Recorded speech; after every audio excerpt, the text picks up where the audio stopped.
Hello dear friends, कैसे हैं आप सब।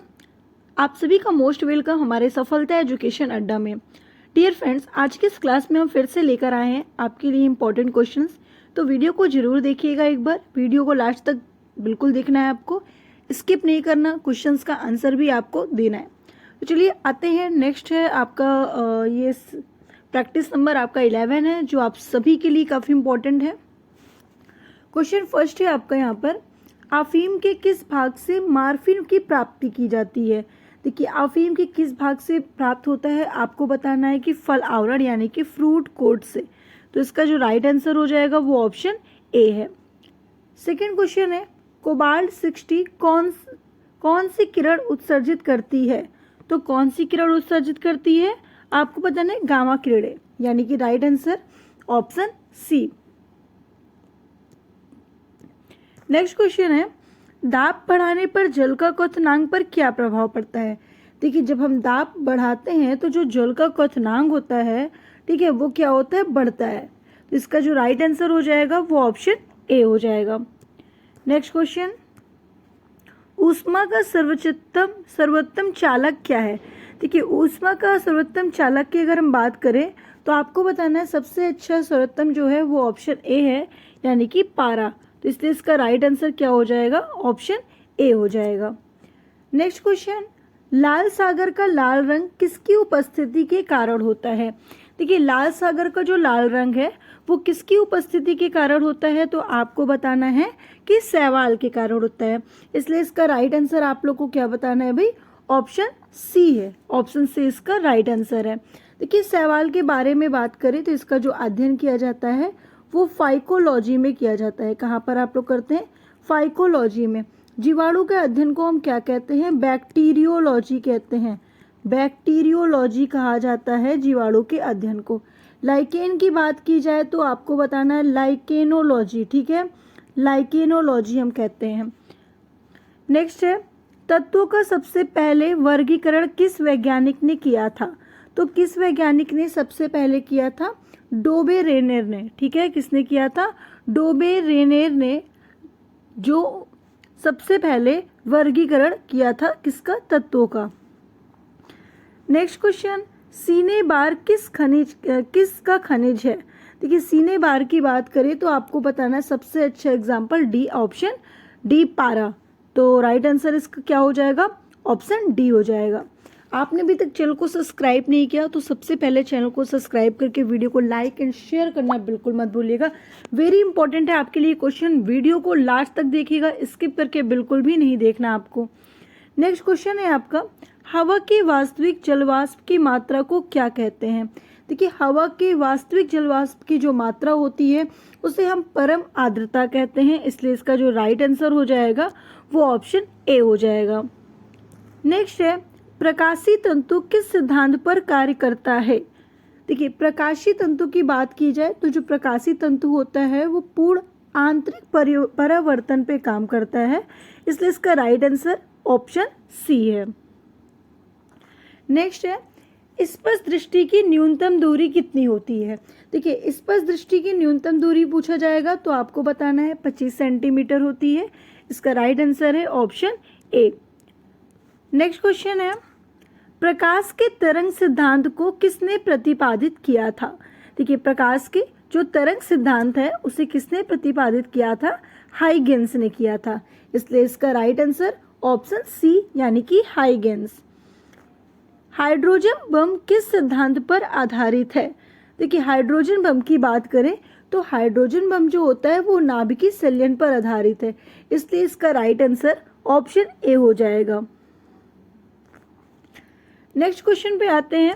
नेक्स्ट है, प्रतिध्वनि को क्या कहा जाता है, यानी कि इको को क्या कहा जाता है। तो भाई, इको को हम क्या कहते हैं आपको बताना है, ध्वनि का परावर्तन, ठीक है, ध्वनि का परावर्तन, परावर्तन। तो right answer option B. Next question है, चाकू से काटी जा सकने वाली धातु कौन सी है। देखिए, चाकू से काटी जाने वाली धातु जो है वो है सोडियम आपका। तो आपका जो राइट आंसर हो जाएगा वो ऑप्शन डी हो जाएगा। सोडियम जिसका एटॉमिक नंबर Na होता है और इस एटॉमिक नंबर इसका 11 होता है और इसका जो सिंबल होता है वो Na होता है। नेक्स्ट क्वेश्चन है, सोडियम धातु का संग्रहण किस में करना चाहिए? तो भाई सोडियम धातु का जो आप संग्रहण करेंगे वो मिट्टी के तेल में करेंगे, ठीक है। तो इसका राइट आंसर है ऑप्शन बी। और ये क्वेश्चन कई बार एग्जाम में पूछे जा चुके हैं, तो इसलिए इस क्वेश्चन को बहुत ही ध्यान दीजिएगा। ये क्वेश्चन नॉर्मल क्वेश्चन मत समझिएगा, कई बार कई सारे एग्जाम में आ चुके हैं। नेक्स्ट क्वेश्चन है, लोहे का शुद्ध रूप क्या है? मेरे प्यारे स्टूडेंट, मैं आपको एक बात बताना चाहूँगी, जितने भी स्टूडेंट हमारे इस वीडियो को देख रहे हैं सभी को पता है कि 5 जून से लेकर 23 जून तक एग्ज़ाम डेट आपकी आई है। एग्ज़ाम आपका होगा, जितने ग्रेजुएशन लेवल वाले एग्ज़ाम को डाले हैं उसका एग्ज़ाम डेट आ चुकी है। तो प्रैक्टिस जितने भी स्टूडेंट हमारे कर रहे हैं तेज़ी से करें। एक दिन में आप 2 से 3 सीरीज को चलाएं, इसलिए वीडियो बहुत ही आपके लिए इम्पॉर्टेंट है। वेरी वेरी इंपॉर्टेंट है वीडियो आपके लिए। जितना हो सके मेहनत कर लो इस बार। एनटीपीसी जितने भी स्टूडेंट हमारे भरे हैं, इस एग्ज़ाम को मत जाने देना। जितनी ज़्यादा प्रैक्टिस कर सकते हैं प्रैक्टिस कर लीजिए। लोहे का शुद्ध रूप क्या है? देखिए, लोहे का शुद्ध रूप की बात अगर हम करते हैं तो पिटवा लोहा, ठीक है। लोहे का शुद्ध रूप है पिटवा लोहा, इसलिए ऑप्शन बी इसका राइट आंसर है। नेक्स्ट क्वेश्चन, सर्वप्रथम मानव ने किस धातु का प्रयोग किया था? देखिए, मानव ने किस धातु का प्रयोग सबसे पहले किया था? तो आपको बताना है तांबा का, ठीक है। तांबा का सबसे पहले मानव ने प्रयोग किया था। नेक्स्ट क्वेश्चन, पेंसिल में लेड का प्रतिशत कितना होता है? देखिए, पेंसिल में जो लेड होता है ना, उसका प्रतिशत कितना होता है? तो उसका प्रतिशत आपको बताना है 0% होता है। आपका जो राइट आंसर हो जाएगा वो ऑप्शन ए हो जाएगा। नेक्स्ट है, कौन सा तत्व सबसे पहले कृत्रिम रूप से उत्पादित किया गया है? देखिए, कौन सा तत्व है जो सबसे पहले कृत्रिम रूप से उत्पादित किया गया है? तो ऐसे तत्वों का नाम आपको बताना है। तो आपको बताना है क्या? प्लूटोनियम। प्लूटोनियम इसका राइट आंसर, यानी कि ऑप्शन सी। नेक्स्ट क्वेश्चन है, मानव नेत्र में आइरिस का क्या काम होता है? देखिए, मानव नेत्र में आइरिस की अगर हम बात करते हैं तो आइरिस का काम होता है आंखों की सुरक्षा करना, इसलिए इसका राइट आंसर हो जाएगा मैंने गलत बताया। इसका राइट आंसर हो जाएगा ऑप्शन बी। आइरिस का जो काम होता है आंखों में जाने वाले प्रकाश की मात्रा को नियंत्रित करना, इसलिए इसका राइट आंसर ऑप्शन बी है। अगर हम यहाँ पर आंखों से बात करें तो देखिए, मानव की आंख पर वस्तु का जो प्रतिबिंब बनता है वो किस पर बनता है? रेटिना पर बनता है। मानव आंख की रेटिना का प्रतिबिंब कैसा होता है? वास्तविक होता है तथा उल्टा होता है। नेत्रदान में आंख का कौन सा हिस्सा हम दान करते हैं? तो कॉर्निया दान करते हैं।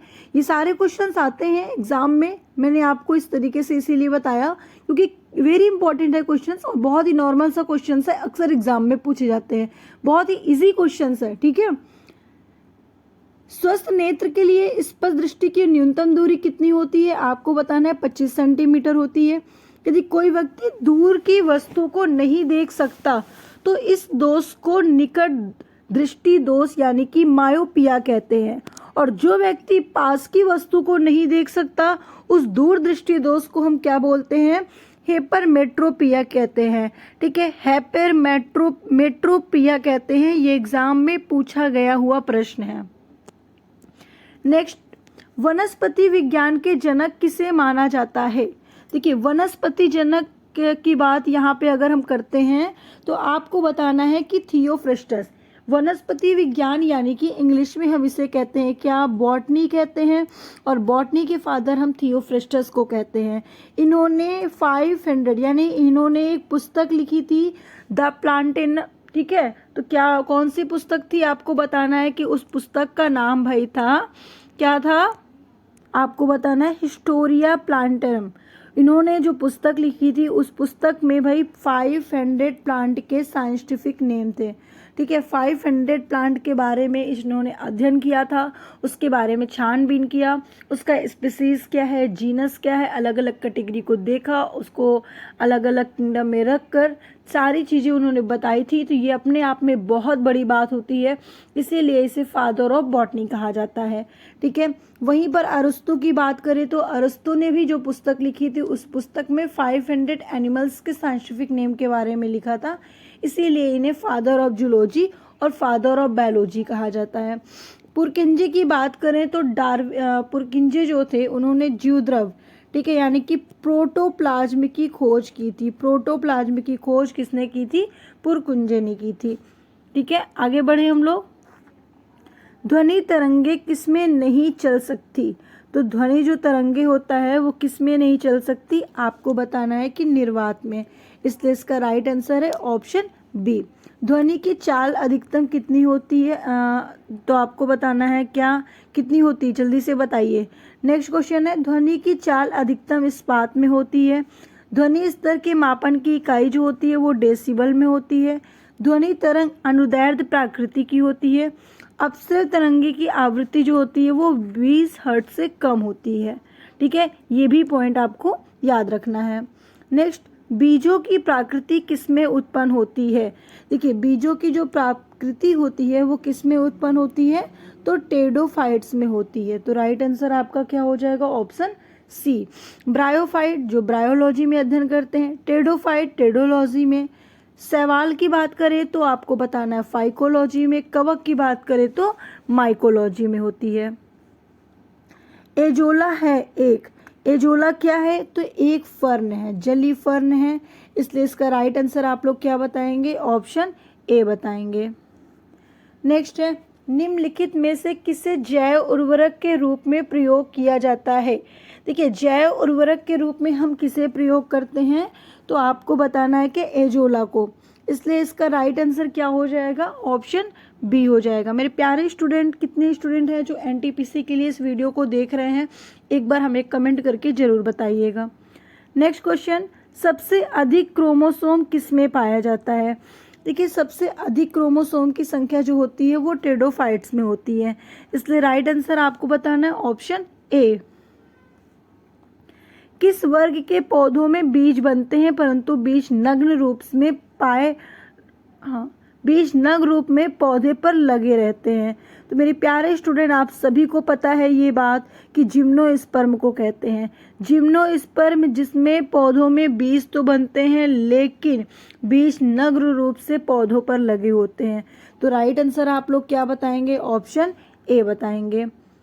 नेक्स्ट क्वेश्चन है, सिल्वर कल्चर, ठीक है, सिल्वर कल्चर वनस्पति विज्ञान की वह शाखा जिसमें हम किसका वर्णन करते हैं? तो आपको बताना है शैवाल के संवर्धन का वर्णन करते हैं। तो इसका राइट आंसर है ऑप्शन डी। नेक्स्ट क्वेश्चन है, प्रोटीन जो कोशिका के भीतर उपयोग की जाती है तो किसके द्वारा ये संश्लेषित होती है? आपको बताना है राइबोसोम के द्वारा होती है। राइट आंसर क्या है? ऑप्शन सी है। राइबोसोम की बात करते हैं तो राइबोसोम की खोज किसने की थी? तो पैलाडे ने की थी। किसने की थी मेरे प्यारे स्टूडेंट? राइबोसोम की खोज किसने की थी? पैलाडे ने राइबोसोम की खोज की थी। राइबोसोम को हम प्रोटीन फैक्ट्री के नाम से भी जानते हैं। किसके नाम से जानते हैं? प्रोटीन फैक्ट्री के नाम से भी जाना जाता है। और राइबोसोम जो होता है वो 2 टाइप्स का होता है। एक 70S राइबोसोम होता है, एक 80S राइबोसोम्स होता है। ठीक है, उसके अलावा 70S और 80S राइबोसोम को 2 सब यूनिट में भी डिवाइड किया गया है। ठीक है, आपको बताना है क्या? 40 प्लस, ठीक है, 40 प्लस क्या हो जाएगा भाई? क्या बताएंगे? ठीक है, 50 प्लस 30, ठीक है, एक मिनट, 50 प्लस 30, ठीक है। 70S जो होता है वो 2 सब यूनिट में होता है। 50 प्लस 30S में डिवाइड होता है, ठीक है। और जो 80S होता है वो किस में डिवाइड होता है? 60S प्लस 40S में डिवाइड होता है। इसमें 10 जो होता है वो क्या होता है? एक्स्ट्रा होता है। आगे अगर हम बात करते हैं अंतःपृथ्वी जालिका की, तो अंतःपृथ्वी जालिका की खोज किसने की थी? आपको बताना है पोर्टर ने की थी। किसने की थी भाई? पोर्टर ने की थी। और गोल्जी बॉडी की खोज कैमिलो गोल्जी ने की थी। किसने? कैमिलो गोल्जी ने की थी गोल्जी बॉडी की खोज। तो कैमिलो गोल्जी की जब यहाँ पे आप बात करते हो तो आपको बहुत सारी चीज़ें मिलेगी। कैमिलो गोल्जी को हम लोग क्या कहते हैं? Traffic police of cell, traffic police of cell के नाम से भी जाना जाता है गोल्जी बॉडी को। उसके अलावा डिक्टियोसोम के नाम से भी हम जानते हैं। ठीक है, लास्ट आपका यहाँ पर क्या आता है भाई, राइबोसोम, राइबोसोम जो मैंने आपको बता दिया। आगे बढ़ें, आगे है यहाँ पर निम्न में बैक्टीरिया से फैलने वाला रोग। ठीक है, बैक्टीरिया से फैलने वाला रोग कौन सा होता है, तो चेचक रोग होता है जो बैक्टीरिया के द्वारा फैलता है। इसलिए इसका राइट आंसर आप लोग को बताना है क्या, ऑप्शन ए। आगे बढ़ते हैं, आगे क्वेश्चन है मूलांकुर के अतिरिक्त पौधे के किसी भी भाग से विकसित होने वाली जड़ कहलाती है। क्या कहलाती है विकसित होने वाली जड़, तो अपस्थानिक मूल कहलाती है। इसलिए इसका राइट आंसर क्या बताएंगे, ऑप्शन सी बताएंगे। आगे बढ़ते हैं, मूलांकुर से विकसित होने वाली जड़ क्या कहलाती है। कौन सी जड़ होती है जो मूलांकुर से विकसित होती है, तो ये होती है मुसला जड़। ठीक है, जड़ दो होते हैं, मुसला जड़ और अपस्थानिक जड़, दो टाइप के जड़ होते हैं, याद रखेंगे आप लोग। आगे बढ़े हम लोग, चलिए नेक्स्ट क्वेश्चन पे आते हैं। श्वसन मूल मिलती है, श्वसन मूल किसमें मिलती है, तो जूसिया में, जूसिया में मिलती है श्वसन मूल। Right answer option A. Next question है निम्नलिखित में कौन सा एक जड़ नहीं है। ठीक है, तो एक जड़ नहीं है, निम्नलिखित में से कौन सा आपको बताना है कि सी यानी कि आलू नहीं है। आगे बढ़े हम लोग, आगे जड़ें विकसित होती है, भाई जड़ें विकसित होती हैं, जड़ें किससे विकसित होती है, मूलांकुर से विकसित होती है। तो इसका राइट आंसर क्या बताएंगे, ऑप्शन डी बताएंगे। गाजर है एक, गाजर क्या है, तो गाजर जड़ है, तो राइट आंसर क्या हो जाएगा, ऑप्शन सी हो जाएगा। बरगद के पेड़ के तने से लटकने वाली मोटी जड़ कहलाती है। भाई बरगद के पेड़ से तने से लटकने वाली जो मोटी जड़ें होती हैं वो स्तंभ मूल कहलाती हैं। इसलिए इसका राइट आंसर क्या हो जाएगा, ऑप्शन सी हो जाएगा। कितने स्टूडेंट वीडियो को लाइक करके शेयर कर दिए हैं, जल्दी जल्दी बताइए भाई कितने स्टूडेंट हैं वीडियो को। जितने भी स्टूडेंट लाइक नहीं किए सबसे पहले वीडियो को लाइक कर दीजिए। आगे बढ़ते हैं, आगे क्वेश्चन आपका क्या है, पेड़ में निम्नलिखित में से कौन सा हमेशा रहता है। भाई पेड़ में ऐसा कौन सा पार्ट है जो हमेशा रहता है, तो गेसिंग लगाएंगे तो कुछ स्टूडेंट का होगा भाई कि जब जड़ ही नहीं होगी तो पेड़ कैसा होगा, है ना। टहनियाँ, कलिका, पत्ती तो बाद में आता है, तो पहला ऑप्शन तो आप लोग यही बताएंगे, ऑप्शन बी। ठीक है, कुछ स्टूडेंट कहेंगे कि मैम हो सकता है पत्ती के बिना फल फूल होगा ही नहीं तो मतलब ही नहीं होगा, कलिका भी इम्पोर्टेंट, टहनिया भी इम्पोर्टेंट, तो कुछ कहेंगे कि मैम टहनिया भी हो सकता है। तो इसका जो राइट आंसर होगा वो क्या होगा, बी होगा, रूट यानी कि जड़ होगा। ठीक है, आगे बढ़ते हैं, नेक्स्ट क्वेश्चन। आलू का खाने योग्य भाग है, आलू के खाने योग्य भाग कौन सा है, तो आपको क्या बताना है, इसका राइट आंसर क्या हो जाएगा, इसका हो जाएगा ऑप्शन सी, तना। हम तना खाते हैं, आलू का तना वाला पार्ट खाते हैं। आगे बढ़ें, नागफनी में प्रकाश संश्लेषी कार्य करता है। नागफनी में जो प्रकाश संश्लेषी कार्य करता है वो पर्णकाय स्तंभ द्वारा करता है। इसलिए इसका राइट आंसर जो होगा वो ऑप्शन ए हो जाएगा। नेक्स्ट क्वेश्चन, निम्नलिखित में से कौन एक तना है। भाई तना है कौन सा, तो आलू, अभी मैंने बताया आलू क्या है, तना है। गाजर जड़ है, मूली जड़ है, ठीक है, आलू क्या है, तना है, तो right answer option C. Next, जीवन चक्र की दृष्टि से पौधों का सबसे महत्वपूर्ण अंग कौन सा है, तो सबसे महत्वपूर्ण जो अंग माना जाता है वो पुष्प को माना जाता है। ठीक है, तो इसलिए राइट आंसर क्या हो जाएगा, ऑप्शन सी हो जाएगा। कौन सा जीवित जीवाश्म कहलाता है, भाई जीवित जीवाश्म जो कहलाता है वो है सिंकांगो। ठीक है, तो राइट आंसर क्या हो जाएगा, ऑप्शन ए हो जाएगा। नेक्स्ट क्वेश्चन है, एक्सरे का आविष्कार किसने किया था, तो मेरे प्यारे स्टूडेंट एक्सरे का आविष्कार की बात आती है तो रोइटिंजन बताना, इसलिए राइट आंसर क्या हो जाएगा, ऑप्शन सी हो जाएगा। सी बिल्कुल करेक्ट आंसर है इसका। नेक्स्ट क्वेश्चन, दमा एवं खांसी के रोगों में काम आने वाली औषधि इफेड्रिन किससे प्राप्त की जाती है, तो किससे प्राप्त की जाती है आपको बताना है, इफेड्रा से, तो राइट आंसर क्या हो जाएगा, ऑप्शन डी हो जाएगा। नेक्स्ट, संसार का सबसे बड़ा पुष्प कौन सा है, देखिए संसार का जो सबसे बड़ा पुष्प माना जाता है वो रेफलेशिया को माना जाता है। तो इसका जो राइट आंसर आपका हो जाएगा वो ऑप्शन ए हो जाएगा, बिल्कुल करेक्ट आंसर है। नेक्स्ट क्वेश्चन, सामान्यतः अंकुरण के लिए किसकी आवश्यकता नहीं होती है? देखिए अंकुरण के लिए हमें किसकी आवश्यकता नहीं होती है? तो आपको बताना है प्रकाश की आवश्यकता नहीं होती अंकुरण के लिए, बिल्कुल नहीं होती है, इसलिए राइट आंसर आपको बताना है ऑप्शन डी। नेक्स्ट, किस पौधों में बीज होता है लेकिन फल नहीं होता है? हाँ ठीक है, ओके शुरू कर दीजिए। देखिए यहाँ पे पूछा गया है किस पौधों में बीज होता है लेकिन फल नहीं होता। ऐसे पौधों का नाम बताना है जिसमें फल नहीं होता लेकिन बीज होता है। तो आप कहेंगे कि मैम साइकस में क्या बीज तो होता है लेकिन कोई भी फल नहीं होता है। अब आपको कमेंट करके बताना है कि ये किसमें का है, ब्रायोफाइटा का है, टेरिडोफाइटा का है, या फिर आपको थैलोफाइटा का है। जल्दी से कमेंट करके बताइए कितने स्टूडेंट कमेंट करते हैं, देखते हैं। चलिए नेक्स्ट, चावल का दाना क्या है? चावल का दाना क्या है? तो चावल का दाना एक बीजी फल है, राइट आंसर है ऑप्शन बी। नेक्स्ट क्वेश्चन है, लास्ट क्वेश्चन, नाशपाती का कौन सा भाग खाया जाता है?